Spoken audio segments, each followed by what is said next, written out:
Your daily dose of sports talk is here. Highlights, interviews, and analysis. From the entertainment capital of the world, SportsWrap with Jason Page starts now. And good to have you with us on this Monday edition of the show all across America and Canada. We appreciate you being with us. Sam Yarnell will not be with us today. He is snowed in, snowed out. He's got no internet. So it's just me. You get this. This is your future for the next 60 minutes. Matt Verderame will hang out with me. Does a great job on the NFL. Insider over at SI.com, Sports Illustrated. All things NFL with him. We'll get into the conference championship games, the latest on the coaching searches. There is news out of Buffalo today as it relates to one particular person that might have been a candidate. We'll get into that.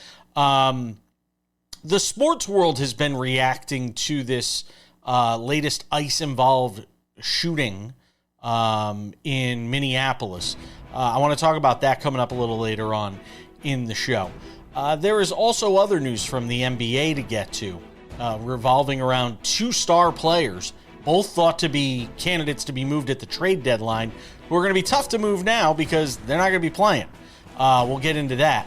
Also, Scottie Scheffler teed it up at the American Express Championship this weekend in California for his first PGA Tour event. And guess what? He won. And good night, everybody. I just scooped myself. That coming up a little later on as well. But we start things out as we always do on this show. It's the big story.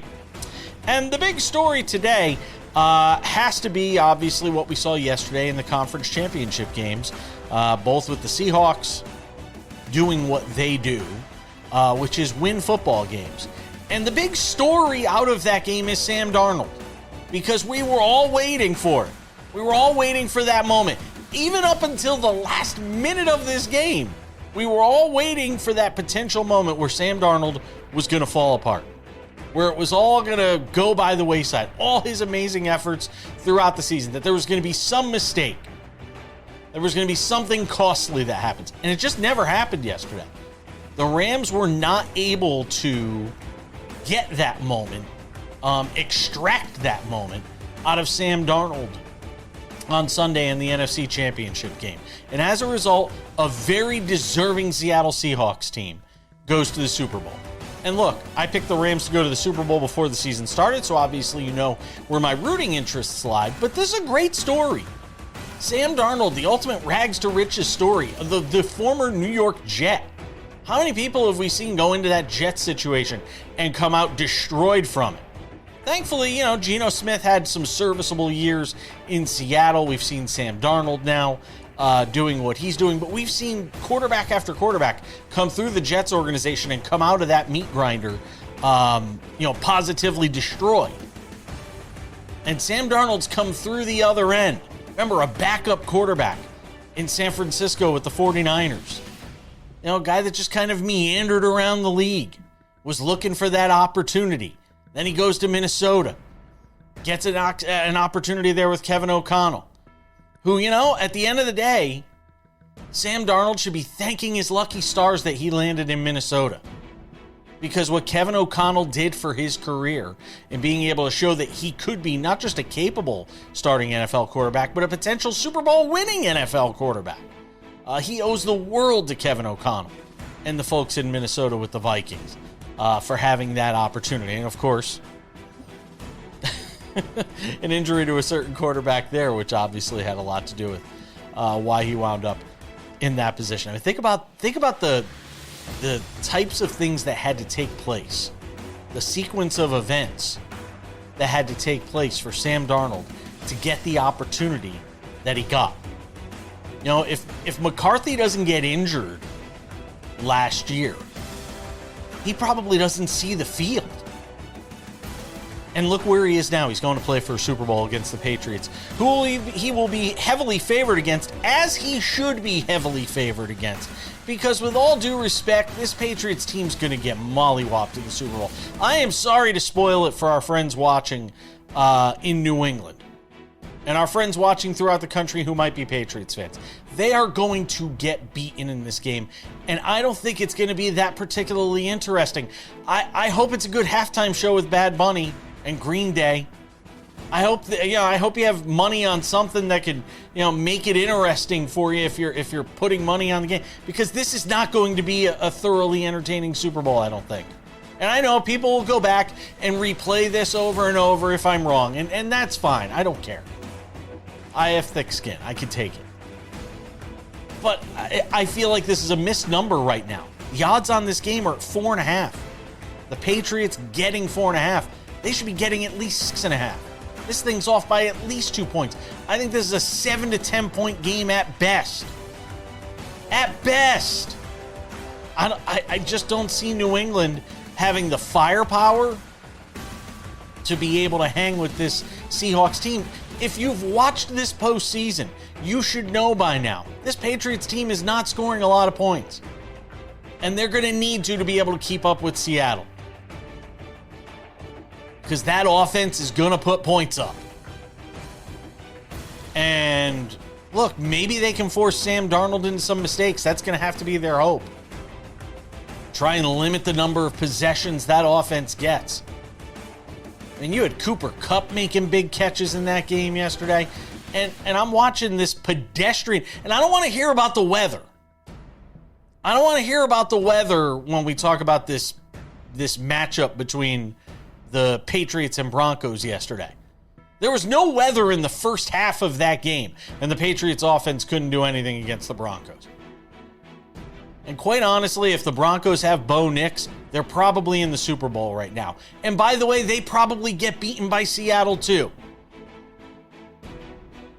Not to destroy anybody's fragile egos in Denver right now.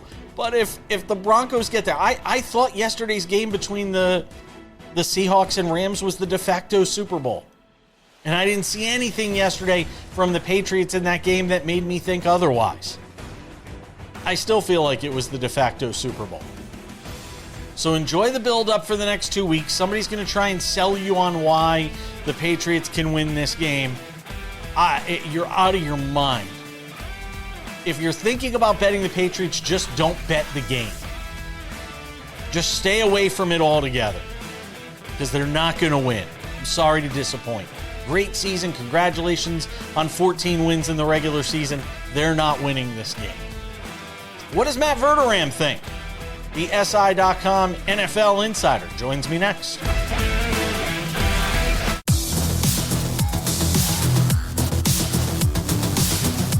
Good to have you with us on this Monday edition of the show. I promised Matt Verderame of SI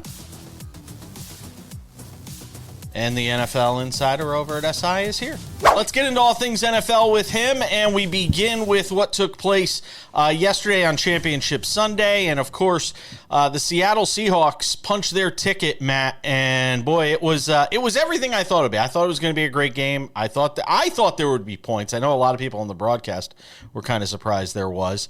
What took you by surprise most in what we saw in that Seahawks-Rams game yesterday? How easily Jackson Smith-Njigba got open over and over and over. And look, he's a great player. I mean, I'm not surprised he had a good game, but if you're the Rams, I feel like you go into that game saying he cannot beat us, make anybody else beat us. And he just killed them all game long. Anytime they needed a play, anytime they needed a big conversion, he was there. He was often wide open. I thought the Rams and Chris Shula would basically try to double him the entire game. And, okay, if Cooper Kupp and Rashid Shaheed beat us, cool. Let him do it. Shaheed's averaged 20 yards a game with the Seahawks. Like, go ahead and do it. Beat me. They did not do that. So I was surprised at that. And I was least surprised by the fact that the Rams special teams just killed them again, was the theme all year long. Every time they lost, their special teams were right in the middle of it. And they were, again, on Sunday. Yeah, it is remarkable. As much as we talk about the Seahawks going forward, just one quick point on the Rams. Could that have been the last time we saw Matthew Stafford? Or do you get the sense he's coming back? I think he'll come back, but I think that if you're the Rams, that's what's the sickest part of this, is that he led the league in passing yardage, he led the league in touchdowns. The odds that he has another season like that, as he's about to turn 38 years old, pretty low. And, look, Devontae Adams isn't getting any younger. Like that team, while they have some very good young players, the genesis, the nucleus of that team is that offense. And, of course, Stafford's the son of that solar system. And I just wonder if you're the Rams, when you're on that flight back to LA yesterday, you're thinking about the fact kind of quietly, I don't know that we'll ever have this good of a chance again. Because also, let's be real, not to put the cart before the horse. That game was basically Super Bowl 59.5. Because whoever won that game. I said it. Was going to be, it should win the Super Bowl. And if you're the Rams, you're sitting there going, man, if we win that game, we probably win it all again. And now McVay's a Hall of Famer and Stafford's certainly a Hall of Famer and all the rest of it where, now, those things are somewhat open. I'm so glad you mentioned that, though, because I said the same thing going to this. Felt like this was the de facto Super Bowl. Before we get into the Super Bowl, let's talk about what the Patriots did. And, look, a remarkable turnaround when you look at back-to-back 4-win seasons to a team that is going to the Super Bowl. But let's also acknowledge the fact that they kind of had it handed to them in the last two games with, C.J. Stroud wetting the bed and then, a Broncos team with Jarrett Stidham at quarterback. It does make it difficult to grade sort of what this team is as it goes into the Super Bowl, doesn't it? Yeah, look, I think two things can be true simultaneously. One is that the Patriots got there and they deserve to be there, and kudos to them. It is an amazing turnaround. They won 14 games rather. With 14 games, they won 3 or more playoff games. But what is also true is what a lot of Patriots fans are going to scream about for the next 2 weeks and fight against. They've had one of the easiest paths in NFL history to get to a Super Bowl. They have exactly one regular season win against a team with a winning record. It's Buffalo, Week 5. It's the only team they beat all year long with a winning record. They got to the playoffs, and they played 3 teams that can't score a point. The Chargers have no offense, and Herbert was terrible in that game. He had open receivers all game long, couldn't hit any of them. Stroud was horrific in the weather up in New England. And then Denver has Jarrett Stidham at quarterback, you mentioned. Listen, kudos to New England for playing well defensively, but, they played 3 teams that, in a lot of years, legitimately wouldn't even have been the playoffs in the AFC. Denver would have with Bo Nix, but, if Jarrett Stidham had to start all year long, they're not a playoff team. So, it's just one of those things. You look at New England, and I think it's fair to say, deserve to be there, but I was thinking about this morning. Probably one of the weakest teams I've ever seen make a Super Bowl. Who's the team that last made the Super Bowl? You're like, that team was weaker on paper than this team.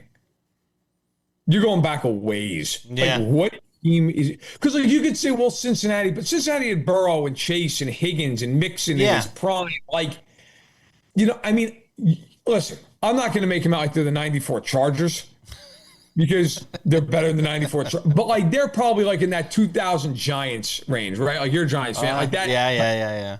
That type of team where you're like, yeah, they got some players, but, they're not great here. It's that, maybe like the 03 Panthers, a team like that you look at and just go, yeah, they're there and that's cool. But, how many guys off this Pats team do you think are going to end up in Canton? 0? 1? It's not a high number. No, it is not. When you sort of analyze this Super Bowl from 2 weeks out, and I often don't get into the spread stuff with you, but 4.5, by the way, feels like a missed number. To me, it feels like a 7 to 10 point game. It's funny you said that. I said that on Twitter. I'm like, I can't believe this number isn't 7. Or at least 6.5 or somewhere in that range to make you think it is. I don't know if it goes up that much. It might go up another point. I don't know if it goes up. I don't know if it's going to go up 2, but I'm shocked there isn't a ton of early money flooding in on Seattle as we get this thing started leading into that game. What is the big story to you? What is the big storyline? Is it Sam Darnold? What is there to get excited about? Because I have a feeling it's going to be very difficult. And I know this is inside the Beltway stuff that only guys like us talk about. It's going to be hard to get. It feels like it's going to be difficult to get excited for this game. Yeah, well, I think on one hand, look, even though they haven't been there in 7 years, everybody's still sick of New England, I think, right? It's based off of how many times they went for 20 years running. And then Seattle, look, they're interesting, but they're they're not like star power sexy. So, like they're very, very good. But yeah, I think the storyline is going to be Darnold. I think it's going to be the fact that, like, look, the Jets basically ran this guy into the ground, and he was. I mean, people will forget this. Like, he was in the Super Bowl a couple of years ago as the backup in San Francisco. Yep. Like, he was just a guy. Like, didn't know anybody could have had, and nobody wanted. And I think personally, not that this will get traction because people don't have the attention span for this, but like John Schneider, I think is really the story of this whole thing. Like, built a whole team, won a Super Bowl, went to 2. Team falls apart, fires Carroll, trades Geno Smith, trades DK Metcalf, and they're back in the Super Bowl with this loaded team. We got one more segment with Matt Verderame. Got to get into the coaching stuff with him. He's going to hang out with us. Don't go anywhere. Lots more to do. Matt Verderame from SI does a great job on the NFL. Hangs with us for another segment.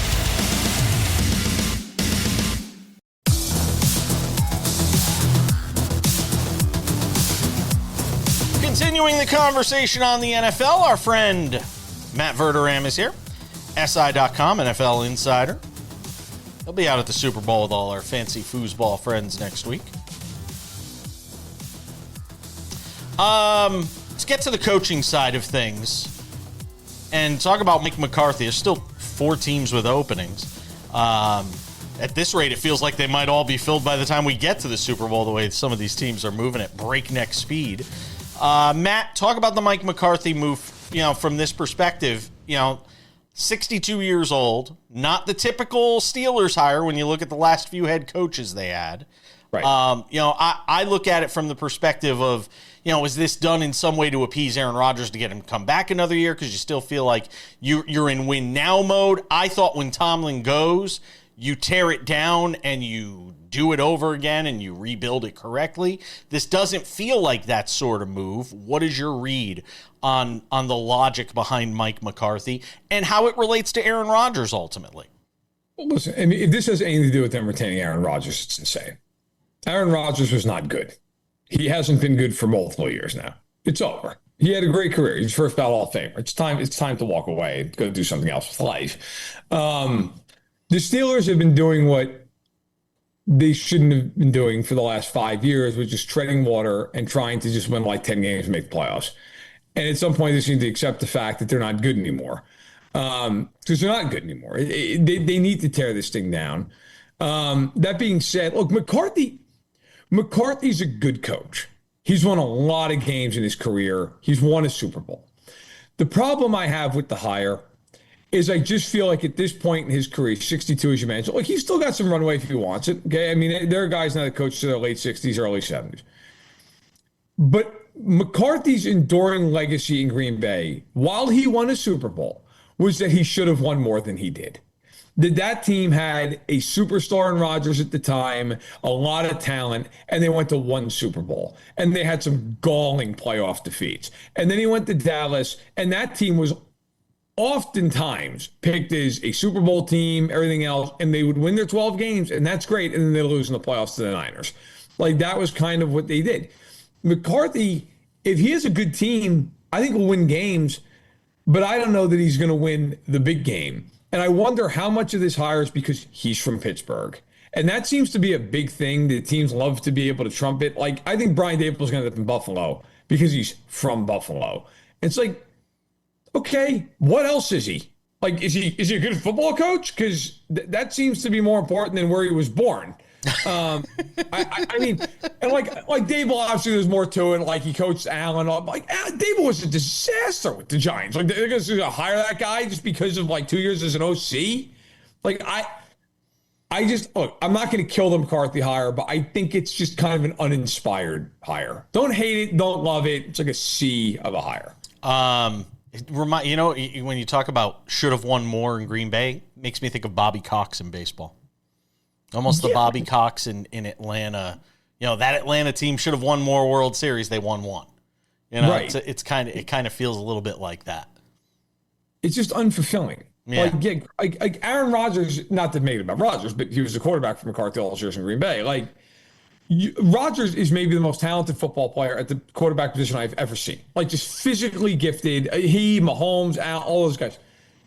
to win one Super Bowl and to get to one, quite honestly, listen, he won. You can never take it away from him. If he doesn't win their Super Bowl, which at this point feels highly unlikely he will, you walk away just going, yeah, it was a great career, but it's like you go to Outback. You know, it's like you're going to walk out of Outback and you're like, all right, it was all right. It was good. It filled me up. You went to a steakhouse. You went to a steakhouse. Exactly. It's not Smith and Walensky. It's not, it's not Fleming's. Yes. Yeah, but you did technically go to a steakhouse. Right. You went to a steakhouse. That's kind of what it feels like for me. Give me the Bills, the Bills side of this here real quick. On the fact that Phillip Rivers is pulled out of any idea of this head coaching search, which was crazy to begin with, but they were talking to Phillip Rivers. He pulls out. Insert joke wherever you want, by the way, on that.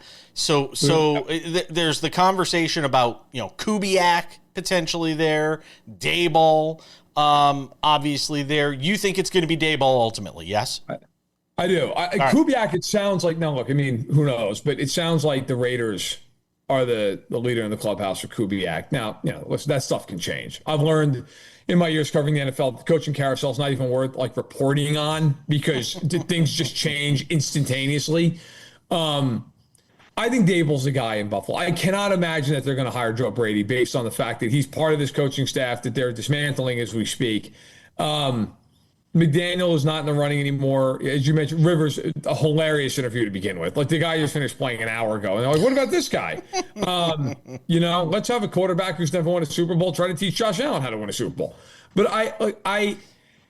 Daboll to me, again, should it matter he's from Western New York? Of course not. Does it matter? Yeah, probably does. He also was the OC. They got Allen kind of turned around, got his career going. They have a good relationship. The hesitancy I would have with that hire is Daboll was a disaster with the Giants. Not even, you can't even really sit there and say, well, he had Daniel Jones. Well, Daniel Jones looked just fine with Shane Steichen. But we'll see. That would be my guess as to way to go. All right, real quick on these. Cleveland, I know you're not doing the heavy reporting on this. Where's ultimately Cleveland going here? Most people feel like Jim Schwartz is just going to get promoted. No one will take the job. No one wants the job. People actively don't want the job. And I thought that would be the Raiders, but then again, the Raiders have the top pick in the draft, so maybe that's why. Maybe the cap space. Yeah, the Browns have no cap space and they suck. Yeah. The Cardinals. I mean, that's a meme. No, I mean, who will take the job?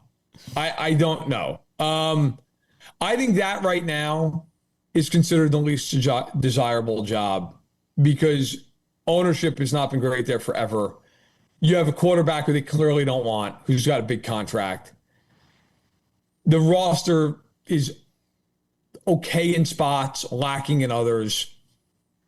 I think they're gonna look. They're gonna probably kind of take who they can get, quite frankly, and maybe they get lucky. But that job has not been hotly desired to this point. I only got about 15 seconds. Tomlin and McDermott obviously it looks like are gonna take a year off. And in the case of Tomlin, you think he comes back after 1 year or more than that? I think Tomlin might be done. But maybe, really? Wow. Yeah, I know Jay Glazer reported that, but I always kind of felt that way. I wonder if Tomlin kind of goes the Cowher route and it's just like, I'm good. But I think it's at least this year. I wouldn't be surprised if it's more than 1 year. Matt Verderame does a great job. Check out his work, SI.com. Also, the Matt Verderame Show on Patreon. Don't forget that. Go and check him out there as well. I always appreciate you, my friend. Have fun in Santa Clara. We'll talk down the road. No problem. Thanks for having me.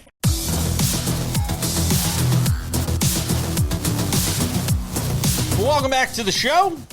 If you haven't done so yet, make sure to subscribe to the Sports Wrap with Jason Page podcast, available on all your favorite podcasting platforms. Also, subscribe to the Sports Wrap with Jason Page YouTube channel.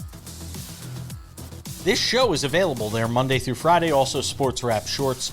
More on that a little later in the show. Let's talk some NBA, because there were a couple of notable injury notes. It's a bit redundant, I guess, to talk about from the weekend that was. And I think you're facing an interesting situation here if you're a couple of teams in particular right now.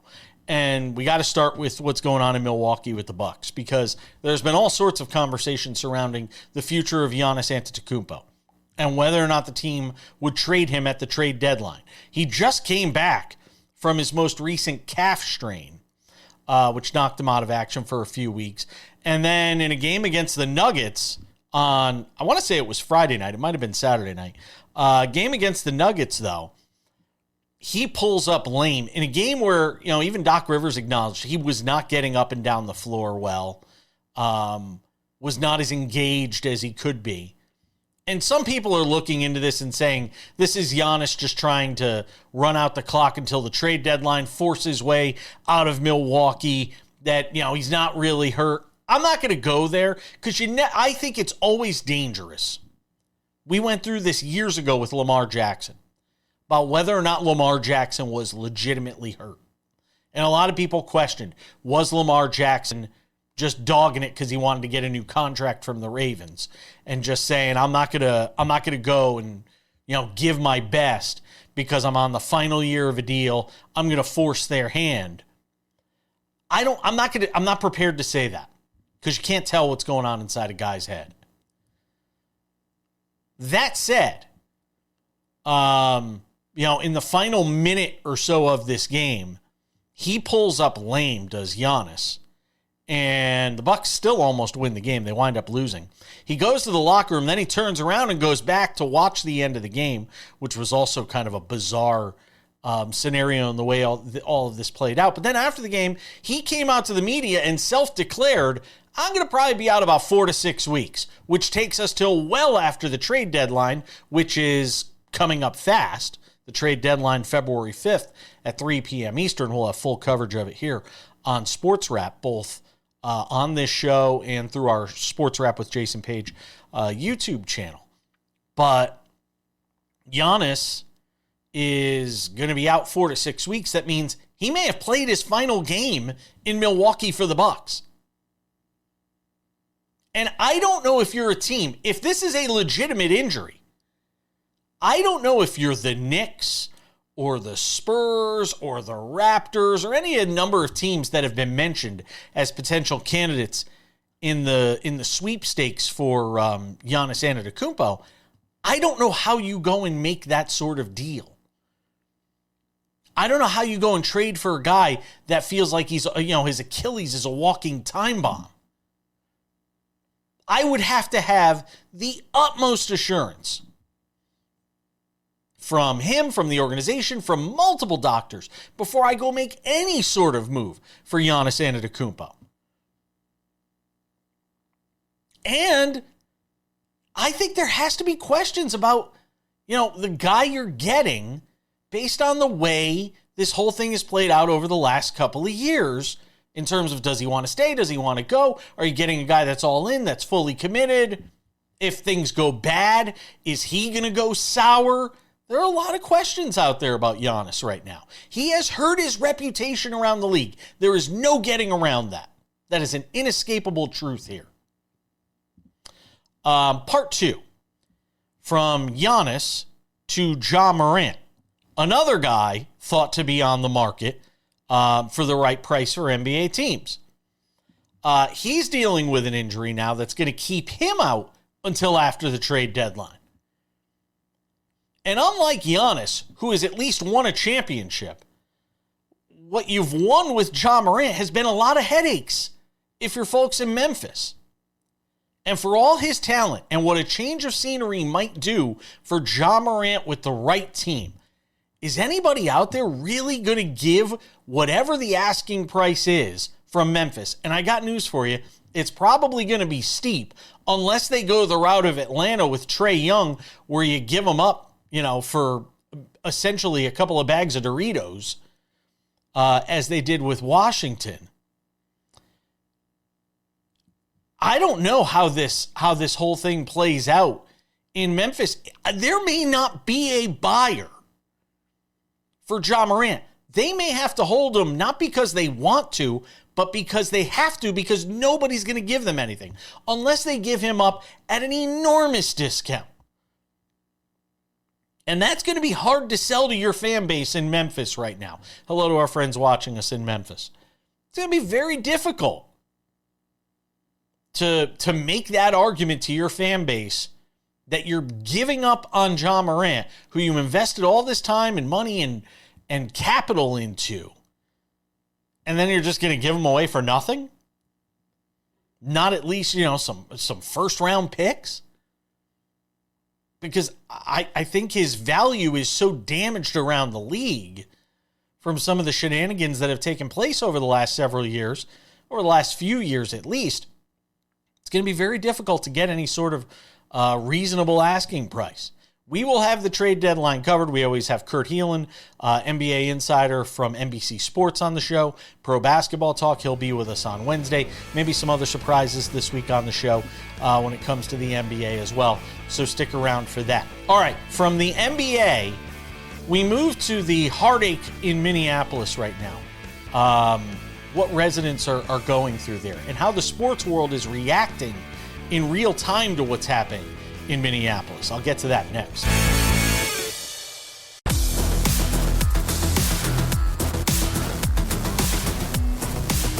All right, let's talk a little bit about this situation, and it's a very serious situation to talk about right now, and that's what's happening in Minneapolis. And I know that sports is an escape for many people from what is happening in the real world. And it's your opportunity to get away from some of the things in the news that maybe you don't want to hear about. But there is a reality that all of these things intersect. I used to host a podcast called the Intersection Podcast, and the gist of it was everything intersects. Sports, politics, entertainment, everything intersects. None of us are immune in our day-to-day lives from the various things going on around the world, not even just within the United States or within your own state or within your own city or town or municipality. Everything is interweaves. And the latest example of that is what transpired again this weekend. And I say again because it's the second time there's been an ICE-involved shooting and killing of a U.S. citizen. It was Renee Good just a couple of weeks ago. Now it's this gentleman, this ICU nurse that lost his life over the weekend during a protest in Minneapolis. And the sports world is not immune to these stories and having some reaction to it. It's been interesting to watch what's been going on at the Australian Open, because as much as we talk about what goes on in these matches, there's been an interesting undercurrent vis-a-vis this one journalist who's there, who has made it a point to ask every U.S. tennis player for their reaction to what's going on involving current events and whether or not you're proud of being an American right now on the world stage with everything that's going on in the U.S. And different tennis players have answered the question in different ways. Now there's this story of Alex Preddy having been killed by ICE officers on the ground in Minneapolis. And the sports world is reacting. Now, as much as people will want to make a story out of Steve Kerr or Breanna Stewart or Tyrese Halliburton or even Stephen Curry speaking to the media about what transpired in Minneapolis over the weekend, and the NBA had to make an interesting decision as well. The NBA had to basically say, we're postponing the game on Saturday because the shooting happened on Saturday morning. And the NBA said, we're postponing the game on Saturday, and instead we're going to move it to Sunday, which has created an interesting back-to-back where they're playing 2 games in 2 nights, the Warriors and the T-Wolves in Minneapolis. Different story altogether. But there was the reaction from conservative America, which said, oh my God, the NBA is woke. They decided to cancel the game because of this shooting. And again, you could have your own opinions on that. I'm not going to use this platform to espouse my political views. If you want to know where I sit politically, it's not difficult to find. But what's as interesting to me about who has spoken out is who isn't speaking out. You've got a ton of athletes out there. You've got a ton of team owners, managers, coaches. The only people you've really heard from on this story is Breanna Stewart, Tyrese Halliburton, Steve Kerr, and a little bit Stephen Curry when he was forced to answer a question in the postgame. And you can tell Curry's just not even that comfortable answering these sort of questions. It's not his bailiwick. It is not where he wants to be in the middle of these sorts of stories. Very interesting to watch, though, because that's what, 3, 4 athletes or coaches out of all the voices with platforms speaking out one way or another, whether you want them to speak out for ICE, against ICE, whatever it may be. It is most interesting to me that you've heard very little to anything. And I think there is a reason for that. I think athletes are scared. I think they are scared to death to speak their minds right now on the state of affairs in our country.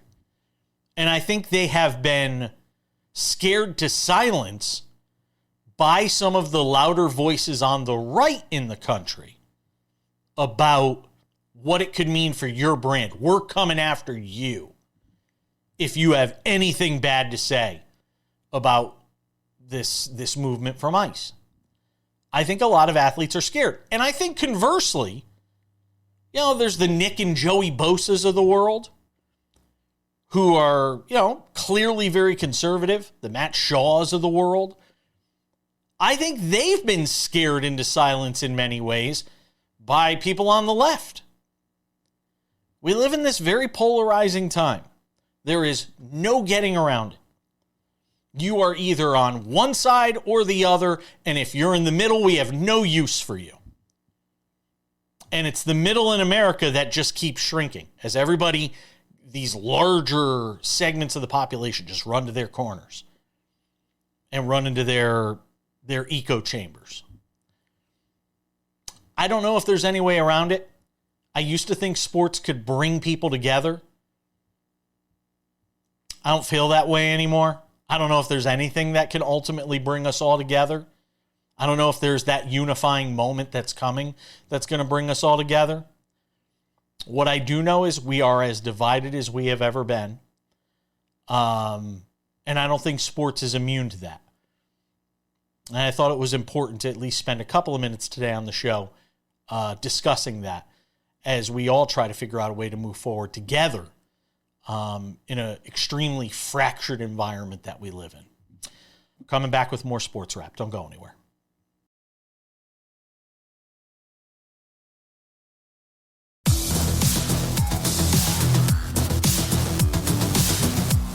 Just about time to put the wraps on this baby for a Monday.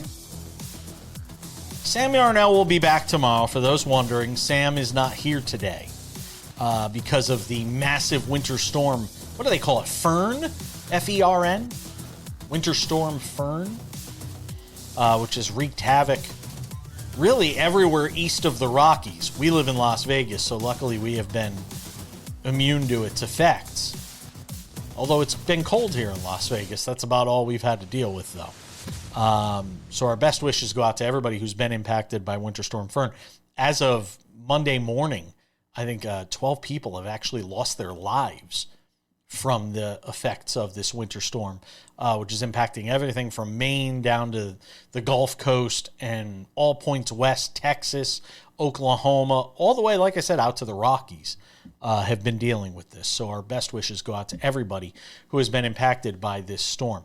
A couple of reminders before we go. If you haven't done so yet, make sure to subscribe to the Sports Wrap with Jason Page podcast, available on all your favorite podcasting platforms: Spotify, Apple Podcasts, YouTube Podcasts, iHeartRadio, TuneIn, Odyssey, Amazon. Anywhere you get a podcast, you can listen to this show Monday through Friday, 45 minutes, crystal clear audio. It works just as well as a podcast as it does a TV show, which we are proud to bring to over 270 affiliates around the U.S. and Canada. But also you can watch the show on our YouTube channel, the Sports Wrap with Jason Page YouTube channel. Go and subscribe. We put a lot of work into this channel. We take the daily TV version of the show, strip out the commercials, 45 minutes, commercial-free, the Sports Wrap with Jason Page, TV version of the show, Monday through Friday, available on our YouTube channel, as are Sports Wrap Shorts. These are fantastic. 1 to 3 minute long videos, usually closer to a minute though. They are the top stories of the day. When news breaks, sometimes we're not able to give it to you here on the show because it breaks after we've put the show to bed. You can go and check out Sports Wrap Shorts on our YouTube channel. Subscribe today. I promise you won't regret it. Sports Wrap Shorts also available on our TikTok, even though TikTok is down right now. I'm sorry, everybody, if you've been trying to get to us over on TikTok. TikTok's been down basically since like 4 a.m. on Saturday morning. I think it's been down since, something like that. Or 4 a.m. on Sunday morning. I can't remember. But it's been down for a minute. If you haven't done so yet, make sure to go to our TikTok, Sports Wrap Jason Page, and our Instagram, Sports Wrap Jason Page. And now, without any further delay, on this day, this Monday, which we're so glad to have you with us, it's time for some odds and ends. Odds and ends. The story should be Scottie Scheffler. I get it. But I just want to say for a moment how cool it was watching Blades Brown this weekend, competing at the American Express Championship on the PGA Tour. 18-year-old Blades Brown, who just graduated high school, played in a Corn Ferry event last week, rushed out to La Quinta to play for the second straight year at the American Express Championship. Goes out there, he's basically, tied for the lead or one shot behind the lead going into the final round. He gets to play the final round with Scottie Scheffler, the best golfer in the world right now. Who's got it better than this kid? Now, he didn't win. I think he finished tied for 18th. He won like $118,000. Probably the biggest check he'll ever cash in his life. Can you still get the big check if you don't win? Just because it's his first big check, they should give him a big check. It's like Happy Gilmore, where he wants the big check. $118,000, I believe, was the number he won. Congratulations to Blades Brown on a fantastic weekend out at the American Express Championship. All right, now for the other part of this story, and that is Scottie Scheffler. Scottie Scheffler, who wins yet again. It is his 20th win on the PGA Tour, and I had to pull up the stat just because it's so insane to look at. But Scottie Scheffler now has won an astronomical 20 tournaments in his first 151 starts. That is the second best and second fastest to win 20 events on the PGA Tour. Now I'm going to really blow your mind, though. Because you know what the fastest to 20 wins is? And you already know. It's a rhetorical question. It's Tiger Woods. And I know everything gets compared in the prism of Tiger Woods because we've all lived through that era, unless you're somebody who's really young watching the show and Grandpa Jason has to tell you about Tiger Woods. Tiger Woods won 20 events in his first 95 starts. It took him 95 starts on the PGA Tour. All right, I know. Enough about Tiger. Congratulations to Scottie Scheffler, though. Well-deserved. Wins for the 20th time in his career. He is the best golfer in the world. Nobody can touch him. It was his first start of the season on the PGA Tour, this event out there in La Quinta, which I've played this course, by the way. The shot that he put in the water on 17 on Sunday, I've actually parred that hole. It's called Alcatraz. Very cool. Not that you care. But congratulations to Scottie Scheffler on his 20th win and just continuing to dominate and lap the PGA Tour. I don't see any reason why that could stop. I'm interested to see what he does this year in a fully healthy year on the PGA Tour. Fascinated to watch what happens for him. Because remember, last year he was banged up, hurt his hand to start the year, had a nasty cut. He could go all-time great season. Who's going to stop him? You tell me. It's going to wrap it up for us. Thanks to Matt Verderame, all of you at home for watching. I'm Jason Page. We'll see you next time.